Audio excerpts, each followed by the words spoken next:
Welcome, friends of Davis Road. Today I am using my Dixie Belle products and I am making over this little jewelry chest. As you can see, the top here was pretty rough, so I decided I was going to sand some of that back. After cleaning it, I got out my bonding boss.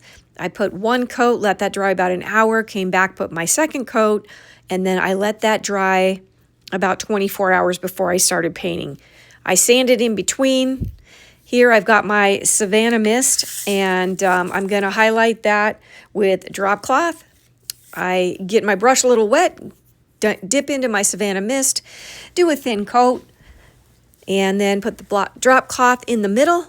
And then I'm going to use my best dang brush, and I'm going to use a circular motion, very light-handed, going in and out, back and forth through the middle, the light color, and then back into the blue.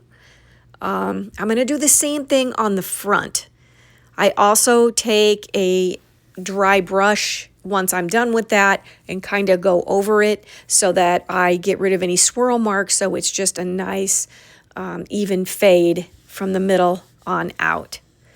This is my wedding lace transfer that I'm going to put down first, and then I'm going to use this really pretty tea party bouquet. And I'm going to put that actually over the first transfer in a couple spots. I don't know if you know that you can layer your transfers, which really is fun, and the sky's the limit.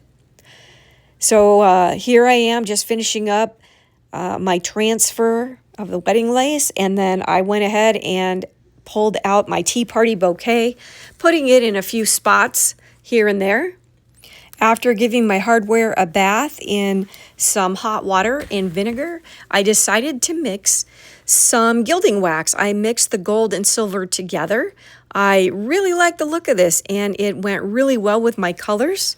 The top of this, when you open it, was a mirror, but I decided to get rid of that.